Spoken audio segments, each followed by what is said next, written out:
इयत्ता 6वी विषय सामान्य विज्ञान घटक आहे विश्वाचे अंतरंग. नमस्कार बालमित्रांनो, आज आपण सूर्यमाला या घटकाविषयी माहिती बघणार आहोत. सूर्यमालेत सूर्य, ग्रह, लघुग्रह, धूमकेतू, उल्का यांचा समावेश होतो. सूर्यमालेमध्ये काही ग्रह हे सहजासहजी पाहता येतात आणि काही ग्रह हे दुर्बिणीशिवाय पाहता येत नाही. तर आज आपण बघूया सूर्यमालेमध्ये कोणकोणते घटक आहेत.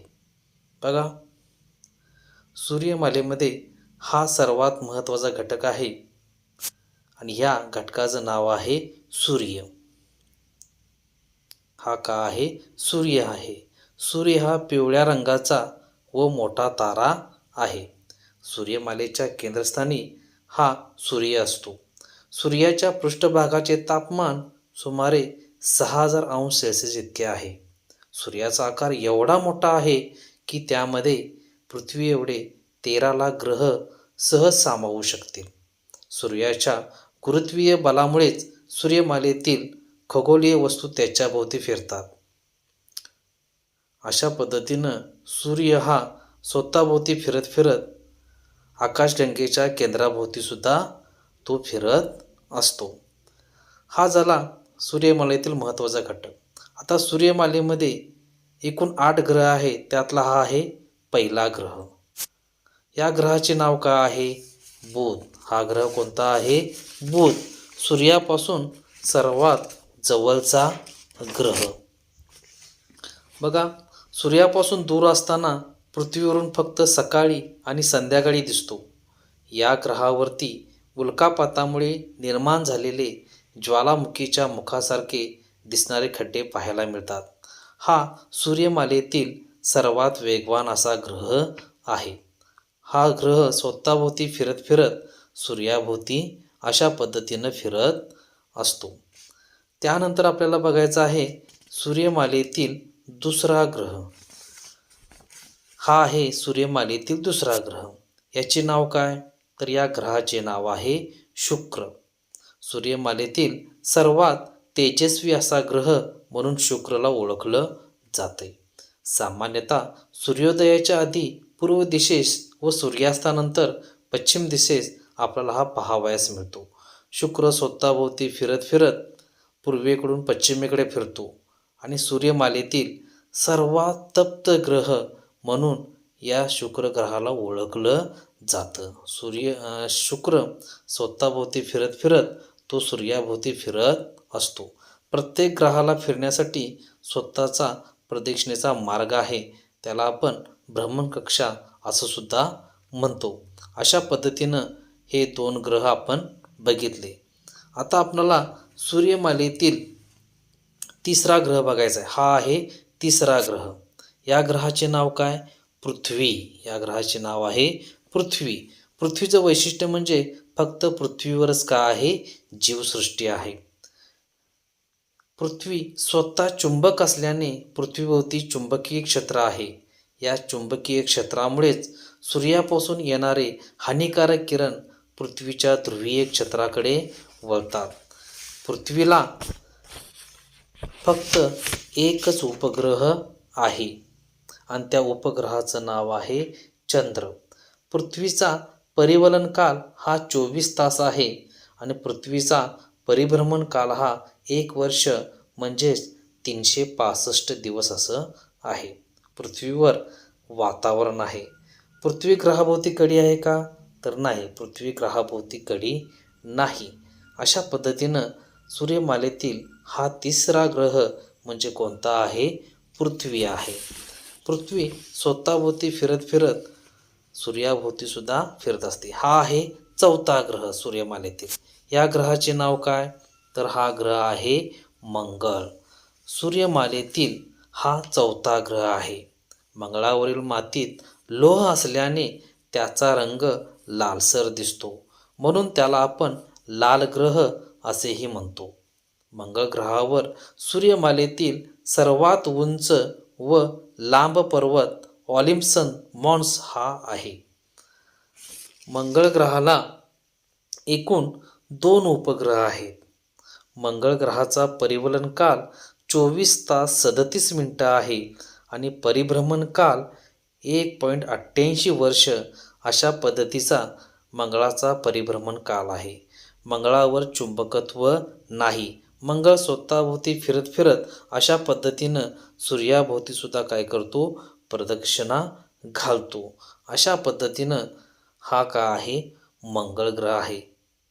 मंगळावर वातावरण सुद्धा आपल्याला पाहायला मिळते. त्यानंतर आपल्याला बघायचं आहे पुढचा ग्रह. तो किती नंबरचा, तर सूर्यमालेतील 5वा ग्रह आता आपल्याला काय करायचा आहे, अभ्यास करायचा आहे. हा आहे 5वा ग्रह. सूर्यमालेतील हा 5वा ग्रह. त्याचे नाव काय आहे, गुरु. या ग्रहाचे नाव आहे गुरु. सूर्यमालेतील सर्वात मोठा ग्रह म्हणजे गुरु होय. गुरुमध्ये सुमारे 1397 पृथ्वीगोल सहज मावतील इतका तो मोठा आहे. गुरु ग्रह आकाराने प्रचंड असून सुद्धा स्वतःभोवती फार वेगाने फिरतो. गुरु ग्रहावर सतत प्रचंड वादळे होत असल्याने त्यास आपण वादळी ग्रह असे सुद्धा आपण त्याला म्हणतो. गुरु ग्रहास एकूण 64 उपग्रह आहेत. सर्वात जास्त उपग्रह हे गुरु ग्रहाला आहेत.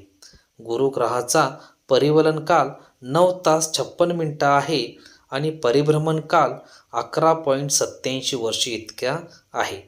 गुरुग्रहावर आपल्याला चुंबकत्व बघायला मिळतं. गुरुग्रहावर वातावरण सुद्धा आहे आणि गुरुग्रहाला कडीसुद्धा आहे. गुरुग्रह असा स्वतःभोवती फिरत फिरत तो सूर्याभोवती फिरत असतो. सूर्यमालेतील हा सर्वात मोठा ग्रह म्हणून आपण गुरुग्रहाला ओळखतो. यानंतर आपल्याला सूर्यमालेतील 6वा ग्रह बघायचा आहे. हा आहे 6वा ग्रह. या ग्रहाचे नाव काय, तर या ग्रहाला आपण शनी असे म्हणतो. सूर्यमालेतील 6वा ग्रह व गुरुग्रहानंतर सर्वात मोठा ग्रह म्हणून शनीला ओळखले जाते. शनी एक वैशिष्ट्यपूर्ण ग्रह आहे कारण त्याच्या भोवती कडी आहेत. त्याचे वस्तुमान पृथ्वीच्या 95 पट असतानाही त्याची घनता खूप कमी आहे. समजा एका मोठ्या समुद्रामध्ये जर शनी ग्रह टाकला तर तो चक्क तरंगू शकेल इतकी त्याची घनता कमी आहे. शनीला एकूण 33 उपग्रह आहेत. शनीचा परिवलन काल 10 तास 40 मिनिटे आहे आणि शनीचा परिभ्रमण काल हा जवळजवळ 29 वर्ष आहे. शनी ग्रहावर चुंबकत्व आहे. शनी ग्रहावर वातावरण सुद्धा आहे आणि शनी ग्रहाला का आहे, कडीसुद्धा आहे. अशा पद्धतीनं सूर्यमालेतील हा 6वा ग्रह म्हणजे शनी. याची आपण इथं थोडीफार माहिती बघितली. हा शनिग्रह स्वतःभोवती फिरत फिरत तो काय करतो, सूर्याला सुद्धा अशा पद्धतीनं काय करतो, प्रदक्षिणा घालतो. आता आपल्याला बघायचं आहे सूर्यमालेतील 7वा ग्रह. सूर्यमालेमध्ये हा का आहे, 7वा ग्रह आहे. हा आहे 7वा ग्रह. या ग्रहाचे नाव काय, तर या ग्रहास आपण युरेनस म्हणतो. या ग्रहाला आपण युरेनस म्हणतो. या ग्रहाला दुर्बिणीशिवाय पाहता येत नाही. युरेनस ग्रहाचा आज खूप कललेला असल्याने तो घरंगळत चालल्यासारखा आपणाला दिसतो. बघा, या युरेनसला एकूण किती उपग्रह आहेत, तर युरेनसला एकूण 27 उपग्रह आहेत. युरेनसचा परिवलन काल हा 17 तास 24 मिनिटं आहे आणि युरेनसचा परिभ्रमण काल जवळजवळ 84 वर्षे इतका आहे. युरेनस ग्रहावर चुंबकत्व आहे. युरेनस ग्रहावर वातावरण आहे आणि युरेनस ग्रहाभोवती कडीसुद्धा आहे. अशा पद्धतीनं हा का आहे, युरेनस ग्रह आहे. सूर्यमालेतील हा 7वा ग्रह म्हणून आपण त्याला ओळखतो. बघा, अशा पद्धतीनं युरेनस हा ग्रह स्वतःभोवती फिरत फिरत तो सूर्याभोवती काय करतो? प्रदक्षिणा घालतो. प्रत्येक ग्रहाला सूर्याभोवती प्रदक्षिणा घालण्यासाठी स्वतःचा असा भ्रमण कक्षा प्रत्येक ग्रहाला आहे. त्यानंतर आपल्याला बघायचं आहे सूर्यमालेतील हा 8वा ग्रह.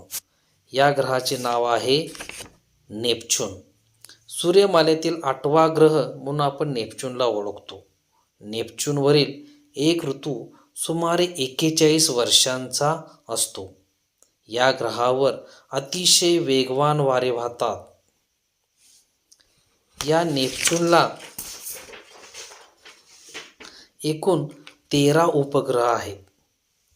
नेपच्यून ग्रहाचा परिवलन काल हा 16 तास 11 मिनिटं आहे आणि नेपच्यून ग्रहाचा परिभ्रमण काल हा जवळजवळ 164 वर्षे इतका आहे. नेपच्यून ग्रहावर चुंबकत्व आहे. नेपच्यून ग्रहावर वातावरण आहे. तसेच नेपच्यून ग्रहाभोवती कडीसुद्धा आहे. अशा पद्धतीनं हा सूर्यमालेतील 8वा ग्रह म्हणून ओळखला जातो. नेपच्यून ग्रहाला एकूण 13 उपग्रह आहेत.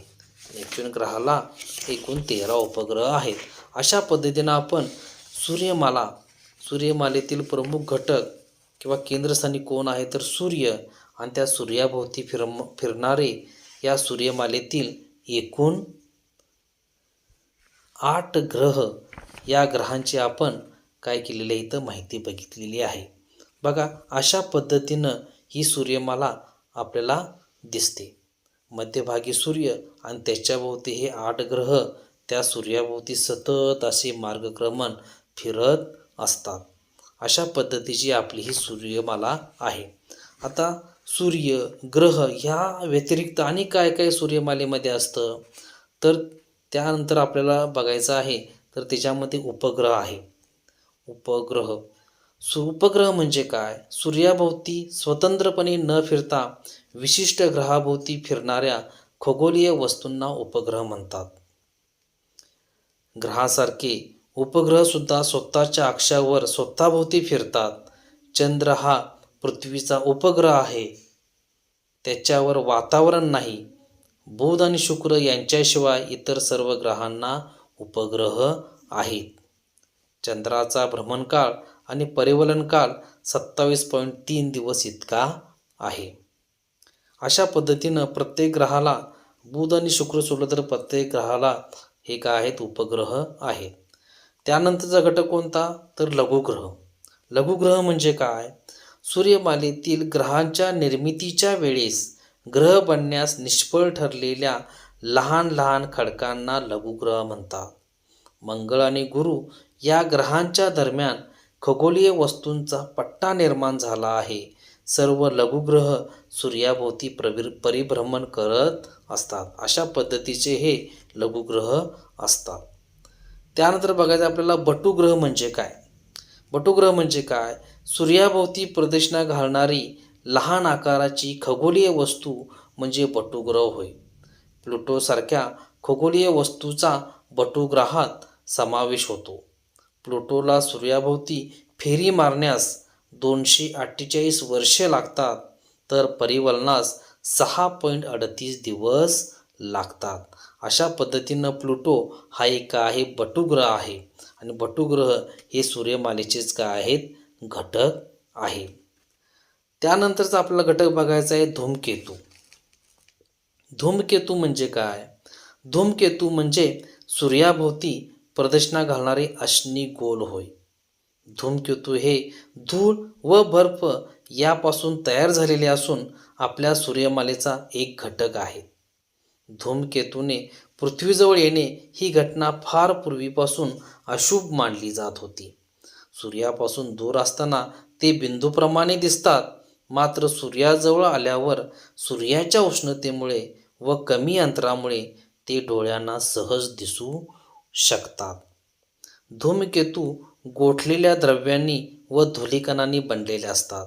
सूर्याच्या उष्णतेमुळे धूमकेतूतील द्रव्यांचे वायूत रूपांतर होते. हे वायू सूर्याच्या विरुद्ध दिशेस फेकले जातात. त्यामुळे काही धूमकेतू लांबट पिसाऱ्यासारखे दिसतात. धूमकेतू सूर्याभोवती प्रदक्षिणा करतात. त्यांच्या दीर्घ लंबवर्तुळाकार कक्षेमुळे ते क्वचित व बऱ्याच काळानंतर आकाशामध्ये आपल्याला दिसतात. धूमकेतू हे 2 प्रकारचे असतात. पहिला प्रकार आहे दीर्घ मुदतीचे धूमकेतू.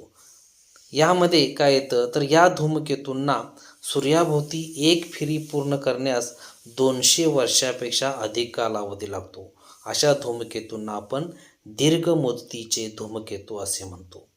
दुसरा प्रकार आहे धूमकेतूचा अल्प मुदतीचे धूमकेतू. ते म्हणजे काय तर ज्या धूमकेतूंना सूर्याभोवती एक फेरी पूर्ण करण्यास 200 वर्षापेक्षा कमी कालावधी लागतो, अशा धूमकेतूंना आपण अल्प मुदतीचे धूमकेतू असे म्हणतो. अशा पद्धतीनं